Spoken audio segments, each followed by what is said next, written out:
Global Hunger Index Report (GHI) is a tool designed to comprehensively measure and track hunger at the global, regional and national levels. It is designed to raise awareness and understanding of the struggle against hunger, provide a means to compare the levels of hunger between countries and regions, and call on the attention to the areas of the world in greatest need of additional resources to eliminate hunger. World Hunger Hilfe (WHH) concern worldwide, together with the Ministry of Agriculture, Livestock, Fisheries and Cooperatives and other stakeholders, will be launching the Global Hunger Index Report 2021 on Wednesday, 26th January 2022 from 7:30 a.m. to 11 a.m. at the Sarova Pan-Afric Hotel, Nairobi. The theme for the event is Call to Action in Climate Change and Drought, looking at the negative drivers of hunger in Kenya. This event will be live on KTN News and KTN Farmers TV. Well, a very good morning to our viewers who are just tuning in on KTN News and Farmers TV. We are coming to you live from the Sarova Pan-Afric Hotel for an auspicious event, all to do with something that concerns each and every one of us. It's all to do with the report that is being launched today, the Global Hunger Index Report 2021 for Kenya. And we are convened here, stakeholders, we have friends and like-minded individuals as well, in terms of tracking the hunger at the global, regional and national levels. And back at home, you might be asking, why is this event all important? Why is the Global Hunger Index Report important?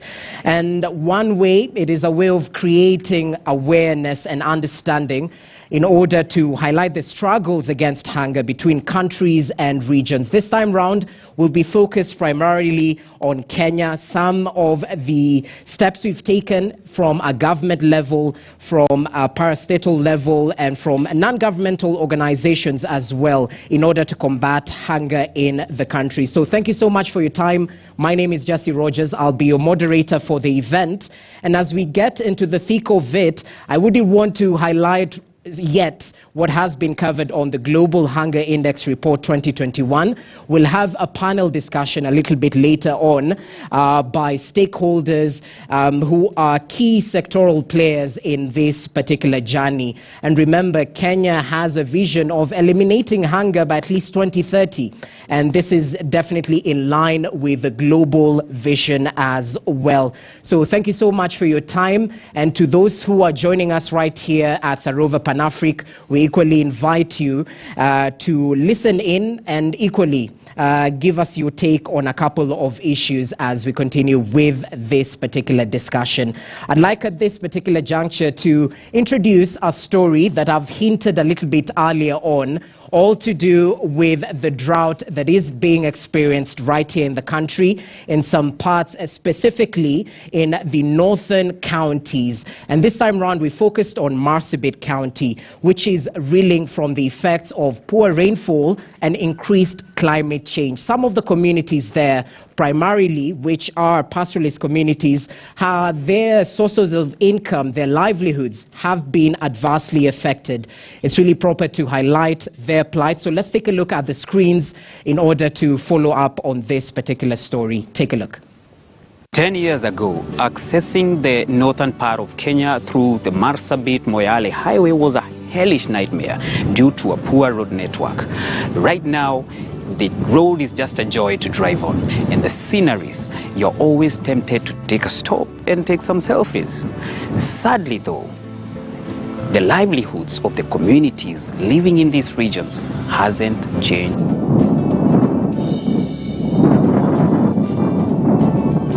The consequences of climate change are potentially more significant for the poor in developing countries than for those living in more prosperous nations because of low adaptive capacity and overdependence on natural resources such as land, grass, and water, and in this case, the pastoral communities of Marsabit County.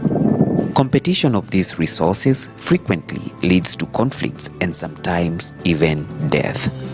Mary is a resident of Namare in Laisamis sub-county. She's on her way from fetching water at the only borehole for miles, serving over 1,000 residents and their livestock. Ile shida ambayo niko nayo kitu ambayo inadetermine sana inadetermine mashida mingi ni maji. Yolo ikata yata iniare. Wakati ule uko na maji? Yata nda. Wakati uko na chakula? Tanimi yata nkare. Na hauna maji. Nada iningonda na ana jana taninya. Hakuna vile unaweza kula. Yolo si na lotinga na le kamat. Rata itimea. Na ile mahali ambapo tunapata maji inatumia mafuta. Kora inelata na silingi nayo. Hiyo mafuta bado inanunuliwa kwa pesa. Nada mkolong. Na sasa ni wakati wa kiangazi. Sio mchina hata nina silingi ni. Sisi tunapata pesa kutoka kwa mifugo ya kununua ile mafuta. Kwa roho yosia. Mifugo zimekonda sana. Na tomates. Na zimekufa pia. Tanije kwete katua. Ukienda kujaribu kuuza. Ya mbungu kaito kuna dona nimeri. Ili upate ya kununua, ya kuuza, sorry. Na itoki na 80 mamkesas. Hakuna kwa sababu zimekonda, kwa hivyo haina pesa. Ama dana yolbe angine soko, ipime edini ngini. Ukienda kupeleka mbuzi sokoni ni shilingi 500 ndio unauza na. Rata tinga inyangunye tana ndangera. Haitatosha chakula na mafuta ya kununua na mafuta ya generator ya kupata maji. Kore nare? Ya pili. Kiata tinga sola. Boho liko na sola. Na kiata sola chida. Na sola uvunjika, uharibika mara nyingi. Meata ngara na itei. Kwa hivyo inamaanisha kwamba hakuna maji. Kiniara na jajar. Ni ile maji kidogo kama thread. Walikuwa wameweka fence.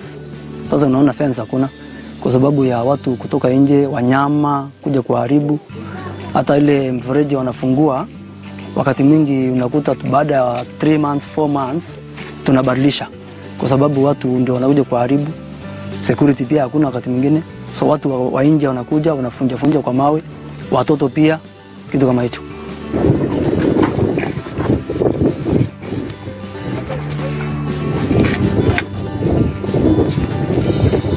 Mary Maro, unatembea kilomita ngapi kutoka hapa kuendea maji?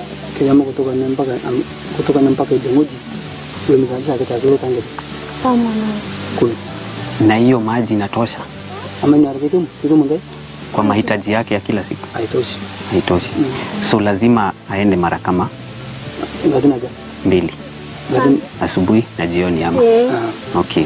Kalau terserah, ada yang marah aku untuk kita korban itu penjara saya teman, nanya ke tokal. Asubuhi na jioni. Okay. Kordana itu iko neda, mata tesira nama. Kama jaenda trip 2, kesho asubuhi ana ya kutumia.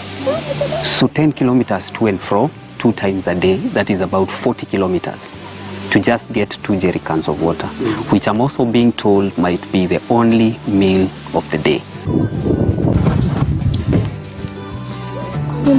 The acute food insecurity has made the nutrition situation for kids and lactating mothers, especially in Gas Center of Horsap County, worse.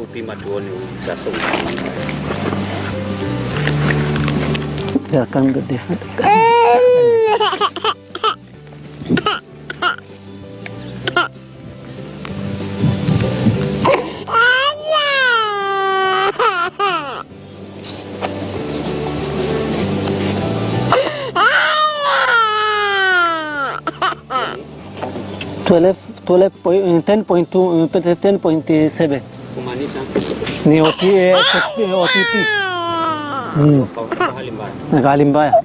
We'll get households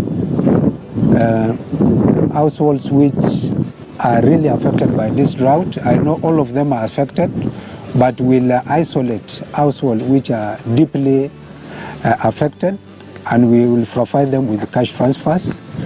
We are also anticipating in that project, we are also doing destocking, where we'll get animals that are really macheted, and we'll ask the beneficiaries to mobilize such goats. They bring with those goats, they slaughter. The ones that are fit for human consumption, they will eat, and then we'll provide them with some cash just to make them move on between now and when we expect the long rains in April. We're in an emergency phase.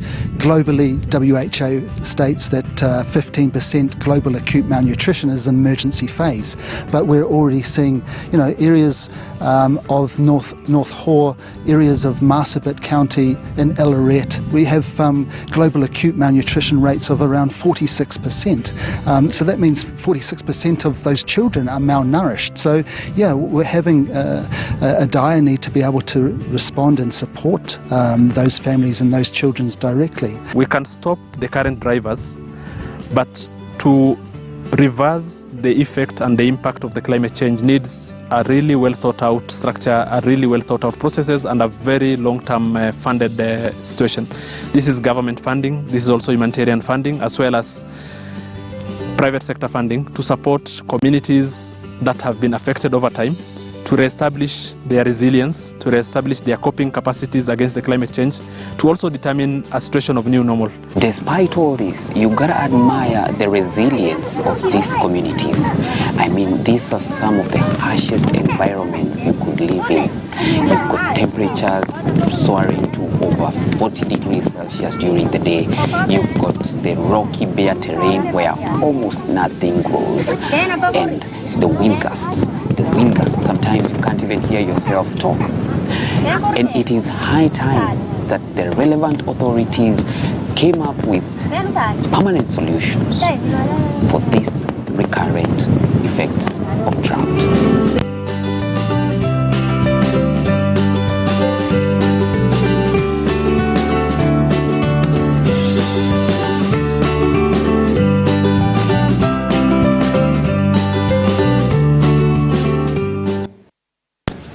Well, that's a short story right there, highlighting the plight of residents in Marsabit County.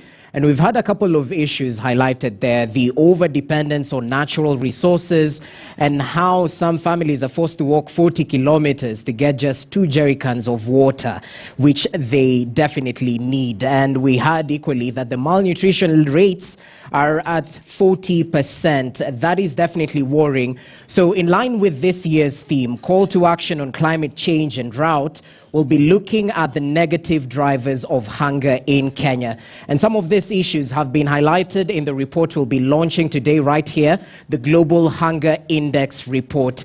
And before we delve a little bit deeper into it, I just want to welcome to the stage Kelvin Shingles, who's the country director at WHH, to highlight some of the key issues we'll be focusing on as we launch this report, and equally to introduce some of the dignitaries who are joining us for this auspicious occasion. Welcome.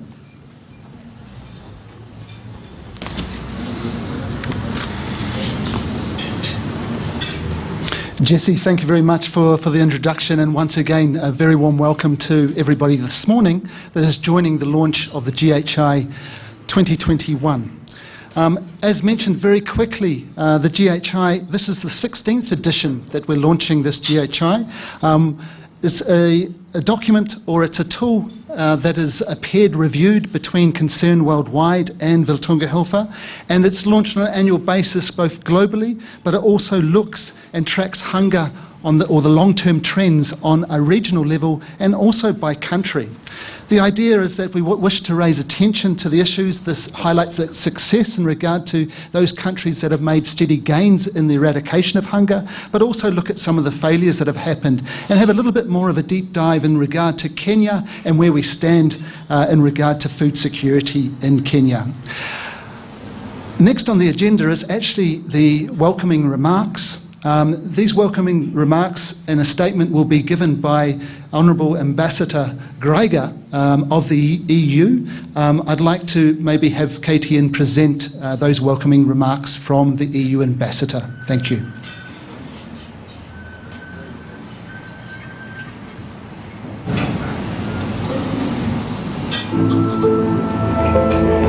It's a very important report to monitor the performance of Sustainable Development Goal 2 on ending hunger.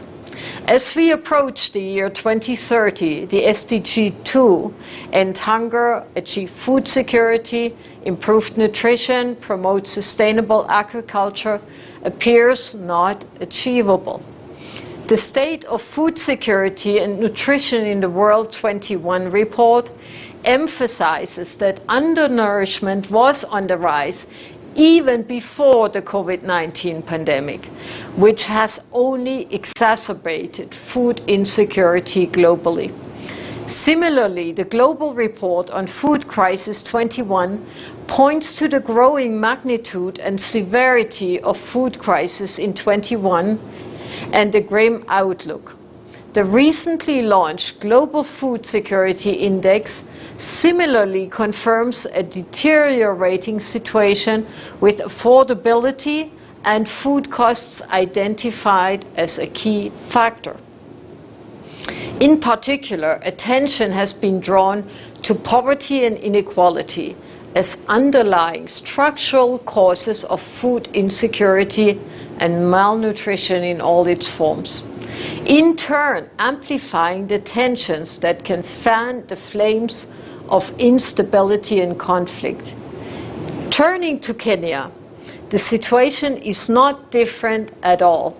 The country is currently experiencing severe drought due to failure of short rains, especially in Asals.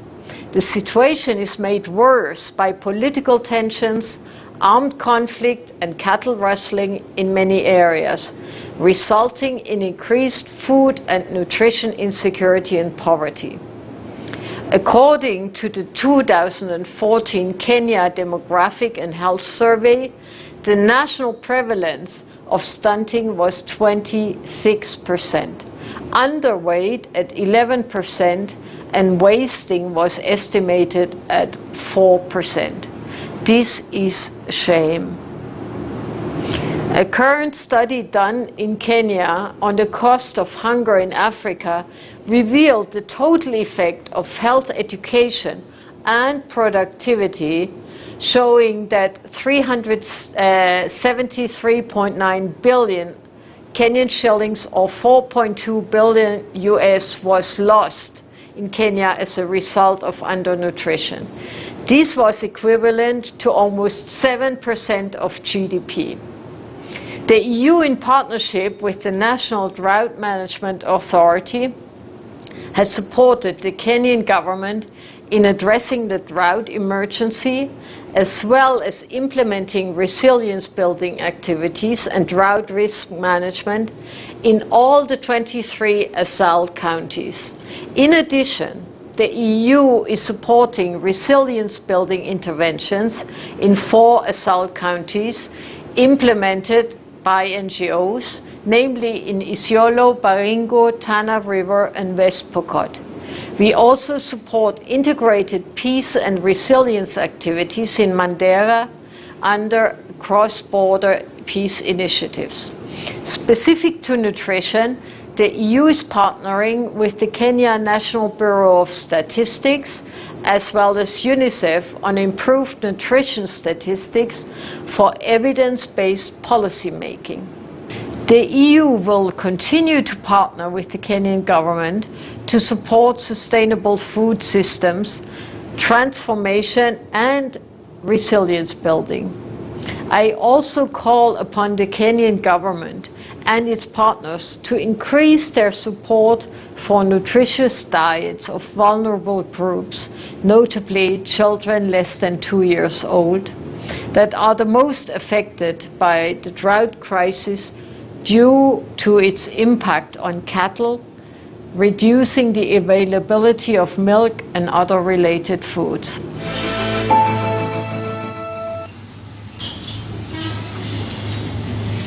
Right, so there we've seen the address from the EU Ambassador, Ms. Greiger.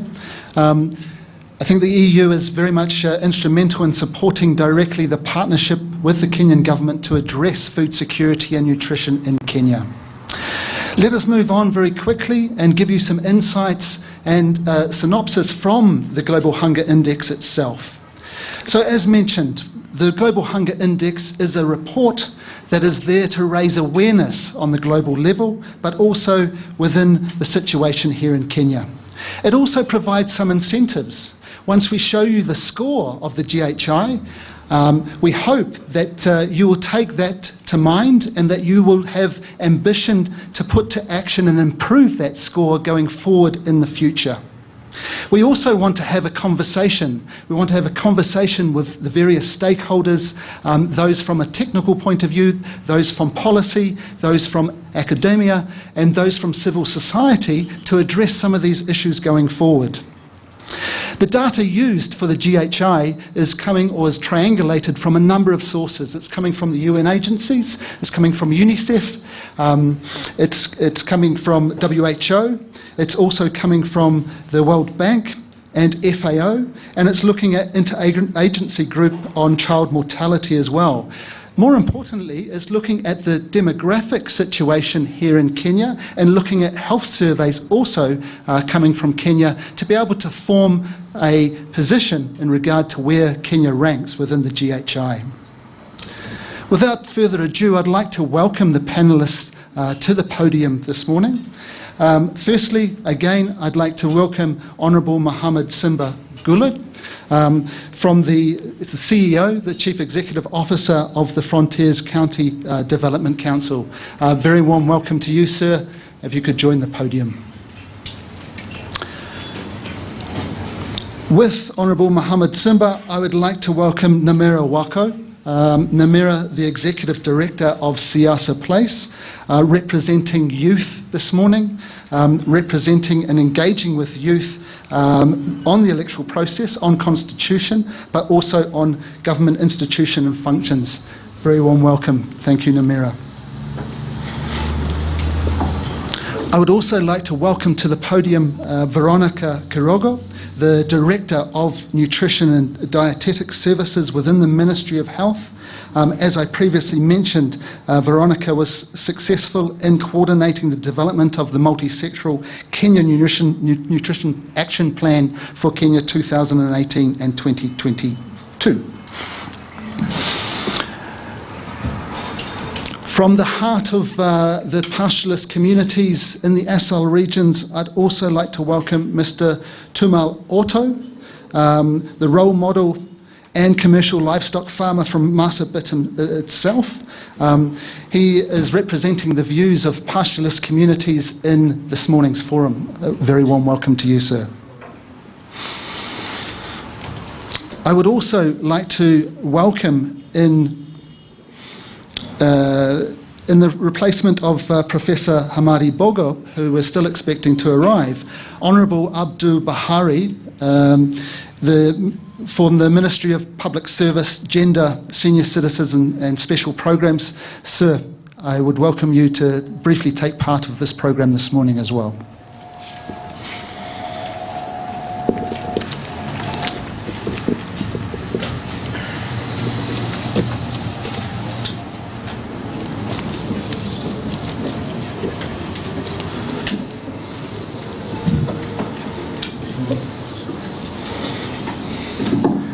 So these are our panellists this morning, and we're looking for, as I said, it's a very diverse background of specialisation, technical capacity, but also forming policy and representing government initiatives that are there. Before we go further, I'd like to give you some insights into the GHI first of all. So on your screen, you'll be able to see that the GHI measures 3 dimensions or 4 components of hunger. It looks at specifically 4 indicators within hunger. It looks at inadequate food supply. It looks at child undernutrition. And this goes beyond the availability of calories and also considers aspects of diet quality. It looks at the percentage of children that are wasted, which means low weight for height, reflecting acute undernutrition. It looks at the number of children which are stunted, which refers to the low height for age, reflecting chronic undernutrition. And it looks at child mortality, the percentage of children who die before the age of 5. The most tragic consequence of hunger and malnutrition is that half of the children who die before they reach their 5th birthday is because of malnutrition. When we look at the GHI scores, so the spectrum is based on a 0 score right up to 100. As you can see, 0 is a reflection of food secure or food security, and 100 is a situation of extremely alarming situation of food insecurity within a respective country. Based on the GHI projections, the world as a whole, we have 47 countries in particular that will not even achieve a low level of hunger through our ambition of Zero Hunger 2030. We have 10 countries with moderate, serious and alarming hunger levels that have experienced a rise in hunger since 2012. Within the screen that you see, we can see 50 countries that are at low levels of hunger. We can see 31 countries at moderate level of hunger. And we can see 37 countries, and this includes Kenya, which is at serious levels of hunger. We also see 9 countries at alarming levels, and one, namely southern central Somalia, which is at extreme levels of hunger. The report itself highlights, or wishes to highlight, the 3 C's. These 3 C's threaten to wipe out any progress that is made against hunger in recent times. The first C is conflicts, violent conflicts, which are increasing. They're becoming more severe and protracted, and they are destructive to every aspect of the food system. The next C, and more relevant to Kenya, is climate change, which is already increasing food insecurity through higher temperatures, through changing precipitation patterns and more frequent extreme weather events. And the third C is the COVID-19 pandemic, which is worsening the food situation, with the full scope of the impacts really not fully known.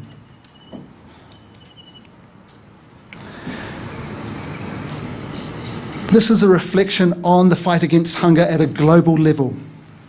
The good news: on a global level, hunger has decreased over the past 20 years. Many countries have made substantial progress.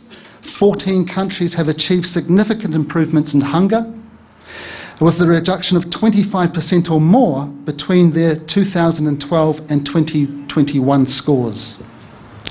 However, the bad news is the progress towards Zero Hunger 2030 is slowing and in some cases reversing. This is driven by crises, and if we take a reflection on the Kenyan situation, we see the crises of drought, the increased frequency of drought. We see the increased frequency of flooding. And more recently, we've also seen the locust outbreak having an impact on agriculture and grazeland throughout Kenya. And we're also having now, as I mentioned, the third C, COVID pandemic and its consequences.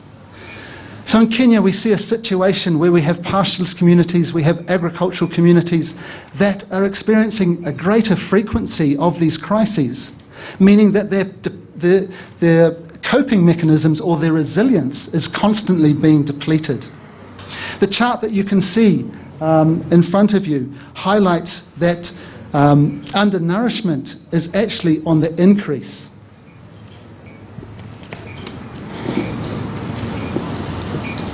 If we look at the GHI score for Kenya, we're ranked at 23.0. This, as I mentioned, has a hunger level of being serious. Since the year 2000, the GHI score in Kenya has decreased by 13.7 points, which represents a percentage decrease of 37.3%. However, Kenya's GHI score trend shows that although the decline in the score is steady, it is falling at an increasing lower rate, meaning the progress in the fight against hunger is actually slowing.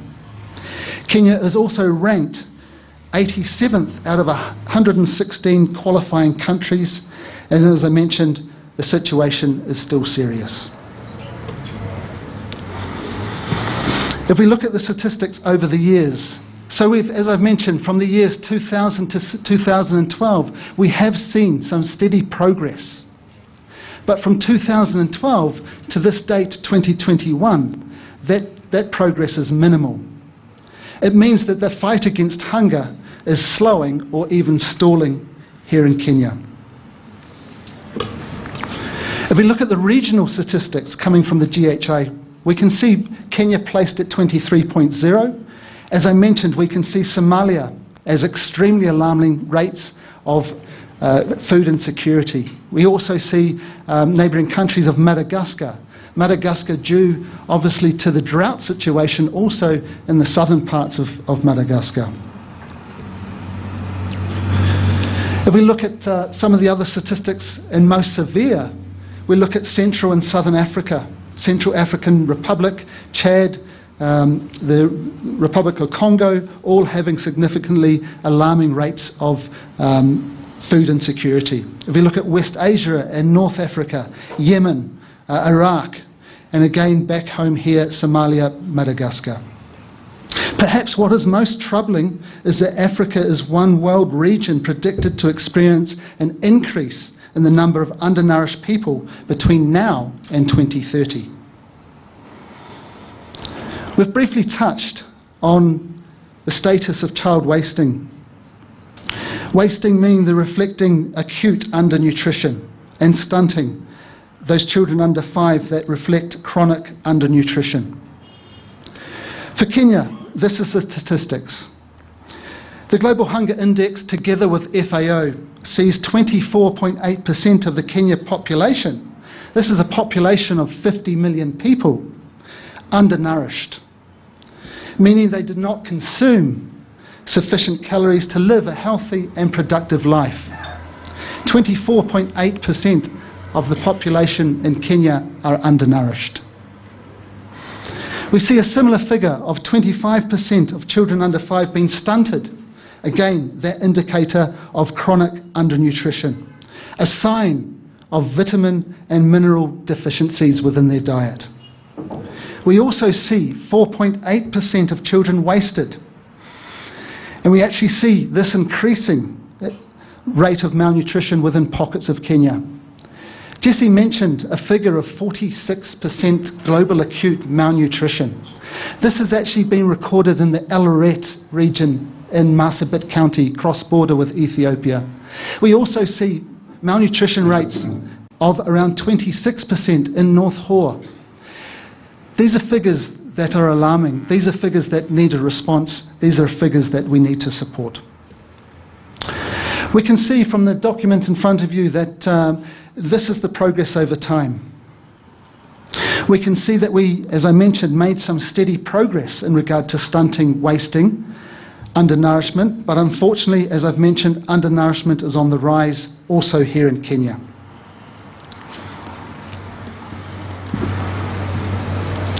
The Global Hunger Index and the report that you're going to receive will also highlight conflict. And conflict remains a primary driver of hunger globally. I want you to be able to take some time and look at that article. It also features, obviously, countries that have been affected by conflict, which is affecting the food systems at large. There is an article, or there is an essay, Hunger and Food Systems in Conflict Setting, by Caroline DeGago and Dan Smith. Please take some time to review that and have a look at that situation. We don't think of conflict affecting Kenya adversely, but I think conflict is on the rise. We see more and more conflict within interclan. We see more and more conflict between pastoralist communities seeking grazeland and water, and those cross-border conflicts are increasing day by day as well. So conflict is still part of the agenda for Kenya going forward. When we look at the drought situation, and we've seen the feature story from KTN in Marsabit County, unfortunately we've seen 3 consecutive failed rains. We've seen March, April, May 2020, October, November, December 2020, March, April, May 2021, depressed rainfall, October, November, December. We're seeing 2-3 years of depressed or minimal rainfall supporting rejuvenation of grazeland, supporting agricultural production. And unfortunately, we're seeing now that the frequency of drought is on the increase due to climate change. We currently see that 2.8 million people are food insecure.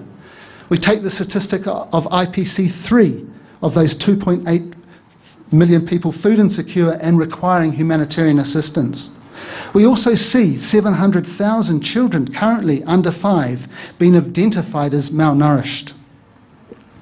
I'm sure my colleagues within the panel discussion will also highlight the widespread fatalities of cattle that we've seen as well. At the moment we see 1.4 million livestock deaths, and these are only the deaths that have been reported. On a daily basis, we have partners in the field in those ASL areas that are reporting mass widespread livestock death that unfortunately is highly affecting the livelihoods of pastoralist communities as well. I heard a story the other day that in one very small village in Marsabit County, there was 700 shoats or goats that passed away. 700 doesn't seem very much, but 700 to a village is huge. That amounts to 2.5 million Kenya shillings in revenue or livelihood that now has surpassed due to the drought situation.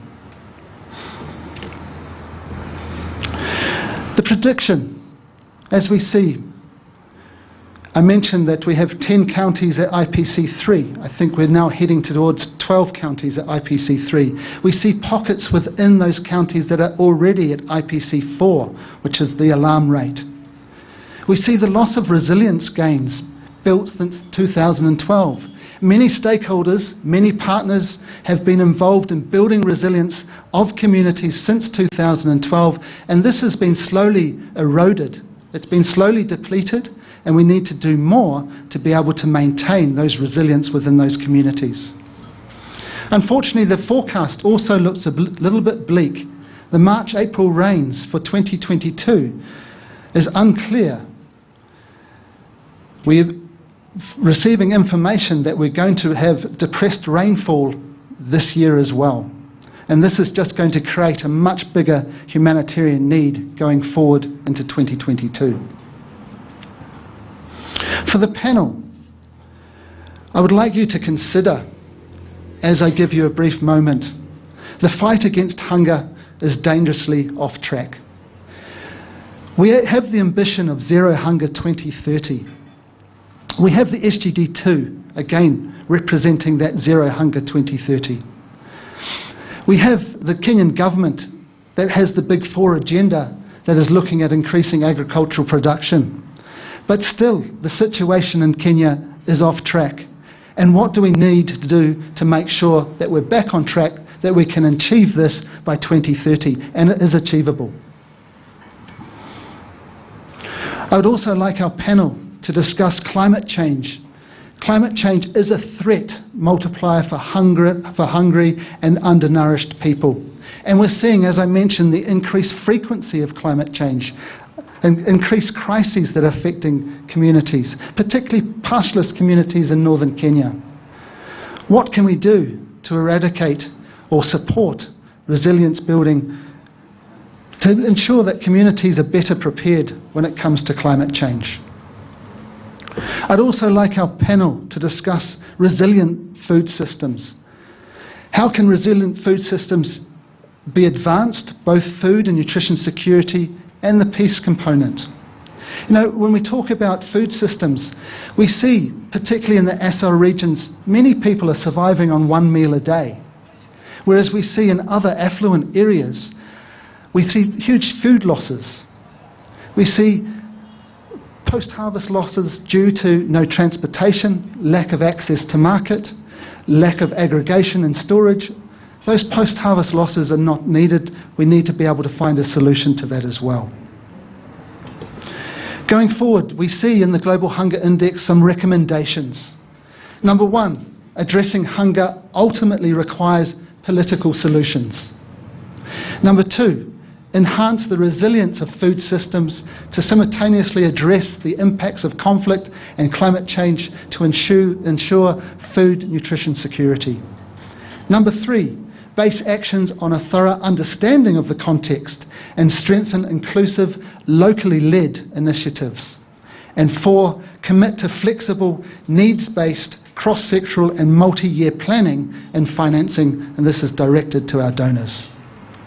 And number five, lead the way to fundamentally changing food systems for the better and creating an affluent and food secure country here in Kenya. With those small remarks, the GHI document itself, which will be launched, will have a lot more information globally, and also those articles and essays to highlight the situation on creating sustainable food systems, conflict and climate change. Without any further ado, I'd like to hand back to Jesse so that we can start the process of our panellists giving us just 5 minutes remarks in regard to what I've presented, maybe your insights from your perspective, and what you see as the way forward. Jesse. Okay, thank you so much, Shingles. Definitely breaking down what has been highlighted on this year's Global Hunger Index 2021 report. And just as he's highlighted, the key messages from this report are centered on the fight against hunger, which is dangerously off track right here in the country. We need to do more in order to combat some of these issues that are highlighted due to hunger. Equally, if we do not address conflict, we will not achieve zero hunger.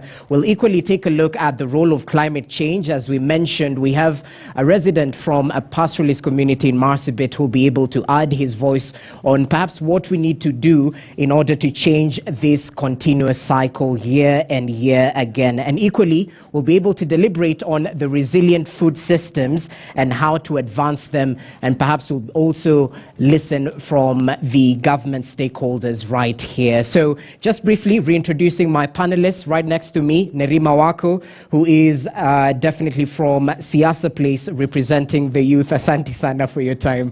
Right next to her, we're joined by Tumal Orto, who is a pastoralist from the North Horsab County. Asante for your time equally. And we're joined by Honorable Gulaid Simba Mohammed, who's representing the Frontier Counties Development Council, as well as Veronica Kirogo, who's the head of nutrition at the Ministry of Health, and equally last but definitely not least, Abdul Bahari, who's representing the Ministry of Devolution and ASL. Perhaps starting with you, Nerima, and just as he mentioned, quick reactions on the Global Hunger Index report and some of the key issues. I know you're politically inclined, and there's a link between hunger and the political status in the country. Perhaps you can bring this out as well. Yes, sure. One, I'd just like to thank the organizers for having an actual representative who speaks on behalf of youth. That's something that's rare to see. So why am I here? It's the fact that I work with a lot of county governments, and a lot of times when we talk about agriculture, food, the main concern that they ask me is how can we attract the youth to care about food systems. I know they care about culture or climate change, but then how can we have them participate in agriculture? Yeah. So there's the main things I'm preaching to the choir here. In this room, people understand that it's the lack of access or capital when it comes to young people. But there are also certain policies that are also blocking young people, and this is why I say it's political, and everything is centered around politics. And there are certain bills that have passed recently, and one of the most recent ones that had a huge hula baloo on social media was the Livestock Bill. Yeah. Now, the Livestock Bill was one of the things that people are arguing around is people keeping bees and having to have a license to keep bees. We've seen a lot of young people entering beekeeping, and now you're being told that you have to have a license to do that. Yeah. What's it doing? It's keeping a lot of young people away from it because the fines are immense, fines up to 5 million shillings or jail. And that's not the only one. We can't even exchange seeds in terms of barter trade. A lot of people don't realize that's illegal now. Something else that also came into the fore was potatoes. I think people remember that hula baloo. The policies around if you are a trader transporting or dealing with potatoes, you have to have certain licenses. So I'm talking about what Kelvin talked about with point one. The fact that when we talk about political solutions, our politics has to defend our biodiversity and also push for sustainability in the sense of supporting smallholders, small-scale holders. And what we're seeing is a push to multinational corporations, and that's actually keeping away a lot of young people from that space. So that's what I'll say briefly in aspect to point one. Right. Definitely. The policy point of view is quite of concern. But shifting focus, let's cross over to Malorto, and it would be perhaps proper to start with the effects of climate change. In that particular story from Marsabit County, they were able to highlight some of the families that have been adversely affected by the drought situation there. Do you think enough is being done, perhaps, to combat climate change and the effects of it, even as we push for zero hunger in the country? Okay, thank you, Roger. Yes, we have been trying to reduce the effect of climate change. If I just use the layman's language, climate change is known to pastoral communities back to 1952. We have been even getting severe, I just want to overview because I want to talk about climate change, saying that climate change is something known to the pastoralists, as I repeat. So around the year 1936, there was also a severe drought in Kenya. Honorable Bahari knows because that's the year we call it locally known as Olaji, the year of where people fed on dead cow hides, and it affected around the Isiolo, Marsabit, and also. So, climate used to be cyclic. It comes after 16 years, 8 years, and so forth. But these days, it keeps coming back after 2 years, 3 years, or even continuous. So now, so it is just like a disease. It is changing the dynamics. So the coping mechanism for pastoral communities has been there. These people have been living with their livestock for the last 200 years, keeping these livestock, and so forth. So answering your question is like the coping mechanism is defeated, the one of the pastoral communities. The people from my sub-county North Horr, they fed on livestock, camels, goats, and sheep. And they are resilient farmers. You will not find them in that situations because they are defeated. And so forth, the nutrition levels going down because what is nutrition in pastoral communities? It's milk and meat. That is now, milk will supply to infants less than 5 years. Okay. And then animal resource, the meat, we got the meat support, the meat, the soup support, even pregnant mothers, aging people. It helps. So, the government, the stakeholders, I mean development partners, the pastoralists themselves, and other well-wishers, they have been fighting. But now, in my conclusion, I say, the climate change is bringing loss and damages. That's the most important thing. Yes, we can keep on singing about the climate change, but how shall we control the loss and damages it is now bringing to Kenya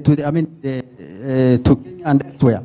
For example, Kelvin mentioned about 700 goats. That's happened in my own village. That's only 5 owners, where they lost 700 animals. Then within that area also 7 owners who keeps about 2,100 animals. Only 100 animals wake up. Okay. See? Okay, yeah. So I don't want to go into that details. I might go into it in my final. All right. So what I'm saying is, climate change is known to us. In summary, it's known to the pastoral communities from the time of immemorial, but it's just like a COVID, which keeps on doing mutation, you see. I get you. Okay. Thank you. Okay, that's really proper. Thank you for giving us a realistic picture of what is on the ground. And perhaps just Building up on what you've said, let's cross over to Honorable Simba Mohammed, and you represent the Frontier Counties Development Council, and we just saw that report about the over-dependence on natural resources, especially to those communities in the ASAL regions. And we've seen the damning statistics given by Kevin as well. Over 700,000 children under 5 are malnourished. That is definitely not good news. So in terms of perhaps combating climate change and what he mentioned, controlling the loss, what can we do? Are we doing enough? Yeah, thank you very much, Jesse. I'm first of all very happy that Kelvin mentioned disparities and inequities within the country. There are regions in this country that are more disadvantaged than other parts. This is similar to, there's a small joke story going around on social media of a small girl talking to her dad. She had a plate of food in front of her with only ugali and stew, no meat inside. So the father was a bit embarrassed and told the little girl, don't worry, we don't have meat and we can't afford. And the little girl said, Daddy, usijali, in Kenya, nobody eats meat nowadays. He said, on the one hand, there are those who can't afford, like us, as you said, and there are those who can afford, but they cannot eat it for health reasons. So such disparities, ideally, exist, and it is systemic. It is not an accident. If you look at the statistics, as you mentioned, the level of malnutrition, poverty, and people who are suffering extreme poverty, you will find them mainly in the northern parts of this country. And that is not by accident. If you look at the level of investment in this country over the years since independence, you will realize that the regions that we come from and where you see a lot of these reports have been severely underserved. Very little in form of government investment had gone into this region. And the consequence, of course, is now what you see. For us to, reverse that requires, I will suggest, something not less than a Marshall Plan to completely transform the northern part of Kenya that is a huge resources, but have been very much underserved, and little investments have been, given to that region. But when you come down now to the issues of climate change, as we see, and the frequency of the droughts and, floods, now the locusts have come calling. We've just had more than our fair share of problems, particularly in that part of the region, as mentioned. 2.8 million people, significantly representing the northern and the ASAL regions. What does that mean? It means that we need to come up with mitigation measures, of course. If you see the reports, particularly from the National Drought Management Authority, 1 year ago, we already knew what is likely to befall us. We already knew, but even for the government to come forward and declare drought a national disaster took quite a long process in persuasion. So you can see the focus and the priority is not in alleviating drought. We are politicking in Kenya. We are doing a lot of other good things, but when it comes to fighting drought and poverty and hunger, that seems to be taking, the backstage. So we need to change our mindset. And finally, I think one of the challenges we have in Kenya is we have a different model in use of land. In Kenya, we focus more on ownership of land. We rarely look at land as a resource. You will see in many parts of Kenya, individuals owning huge chunks of land, which are idle. If you go and travel in some of these parts in Kenya, you can see even 40 kilometers of land unoccupied, nobody doing anything. It's owned by one individual. It could be a very prime, useful land for food production. So what do we need? We need to change the thinking in land policy. We have to focus more on the use of land, because that's what happens around the world. In Europe, people don't own land for no reason. Land is used, and if it's not used, it's taken away from you. In Kenya, we need to change the system. Land has to be used if it's for production. We have to do large-scale production and move out of small scale. The irony, just is, in Kenya today, there's severe deficiency of beef meat here in Nairobi from the local market. We import most of the beef that we eat even here in Nairobi. It comes from Tanzania and Somalia. Surprise. Somalia, a failed state, provides all the nyama choma you eat here in Nairobi. So why? Is because there is no sufficient policy in place, and I agree with my little sister here, that policy is not really favoring production of livestock and even for agriculture. Okay, and we'll get to discuss a little bit more about the policy point of view with our other panelists. But as you cross over to the head of nutrition at the Ministry of Health, Veronica Kirogo, 700,000 children under 5 are malnourished, and in the last decade, Kenya has seen a severity and the frequency of drought emergencies right here. And what exactly are we as stakeholders doing, especially in the prevention and treatment of malnutrition that most oftenly affects children who are too young, perhaps, to, get for themselves this much needed nutritional benefits? Talk to us. Thank you, Jesse, for that question. Maybe what I can say, when the European Union ambassador was giving her remarks, she brought the status of nutrition and the consequence in terms of economic growth. When we're having 26% of the children short for their age. And what that means is that it's not just short in terms of physical height, but in terms of intellectual capacity. Indeed, a World Bank study found that a child born in Kenya today can only achieve 55% of their maximum potential in terms of productivity. So that's exactly what hunger has done to this country. Not just seeing it the face of malnutrition, but also the reduced productivity, the economic development, losing 374 billion per year. That's enough money for all the 47 counties that the Treasury gives every year. So what is the government doing? First, what I would want to say, apart from the hunger, there's the hunger where people see the people are thin.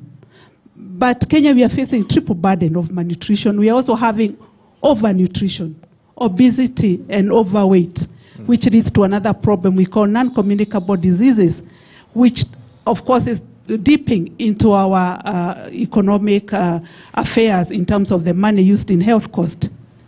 So the government, of course, realizes that we cannot walk alone, and that's why we need partners like WHH,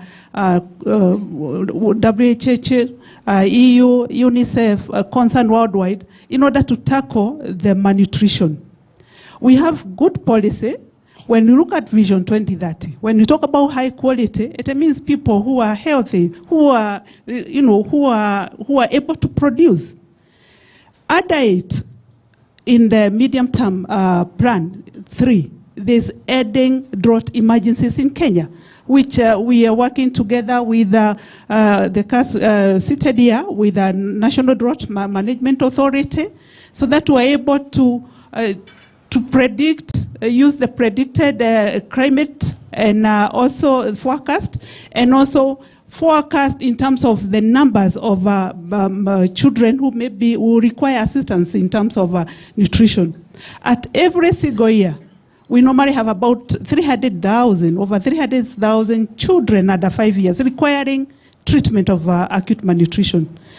But in the last 2 years, like now the surveillance we did in August last year, we are talking about over 650,000 children under 5 requiring treatment. And it costs a lot in terms of that treatment, because when we are treating one child, or what we call moderate acute malnutrition, we require about 6,600 shillings per child. Now multiply that by that number I have given. If it's severe, requiring hospitalization, it jumps to about 20,000 Kenya shillings per child. So the government has these policies, and we are currently implementing what we call Kenya Nutrition Action Plan. It has 4 key resort areas that touches on our discussion today. We have one on strengthening our intervention in nutrition emergency. From the agriculture part, because hunger is lack of food. Even if I come from health and talk about nutrition and there's no food, it is 0. Okay. So there's that key resort area. We also have another key resort area because within the community, there are people who require social protection. So with the State Department of Social Protection, we are also implementing nutrition counseling, which is a top-up for the families who are receiving cash transfer. Okay. With the Ministry of Agriculture, I said we cannot talk about nutrition without food. There's a lot we are doing, including the 1 million kitchen garden initiative, but also Ministry of Agriculture, they have also a key resort area in the KNAP, which is 10, which is strengthening that agri-nutrition component. And finally, I said, if then we don't have food, we have children who are malnourished, like the one who was shown in the program there, yeah. And so they require special food, nutrition commodities. So we talk about procurement of those commodities, and this is where now we have donor support. Actually, donor supporters to a tune of 85% of those nutrition commodities. But we are looking for local grown solutions, local production. Local utilization of the local recipes for the food we have, so that our children do not reach that stage. You saw a child is having the tape showing red. But we are also empowering mothers by giving the mother, normally that work where you have the MWAC tape, where the children are measured to know whether they are malnourished, is done by the community health volunteer. Okay. So what we are doing, we are empowering mothers with that tape, what we call family MWAC. The mother can be able to detect early when the child is getting malnourished and be able to do self-referral to the health facility for prompt treatment. So there's a lot, but what I finally can say is that when you look at the malnutrition, addressing it, because the drivers are quite diverse from all the sectors, it requires multi-sectoral approach. We need agriculture, we need social protection, we need water, we need education, and therefore as a government, those are the sectors that are working together as we try to eliminate malnutrition in reference to the SDGs and also to the World Health Assembly global targets. Okay, thank you very much. Definitely quite detailed in terms of her response right there, in terms of some of the issues facing children when it comes to malnutrition and what the government is doing to combat this particular issue. Before I cross over to our next panelist, allow us to actually release our viewers on KTN Home who are tuning in live from the comfort of their homes or offices as well. Remember, this discussion is still ongoing on Farmers TV. You can find it on the free-to-air channels as well. So we'll continue even as we highlight the Global Hunger Index report that is being launched just today at the Sarova Pan-Afric Hotel. Do stay with us and cross over to Farmers TV for more in terms of this particular report.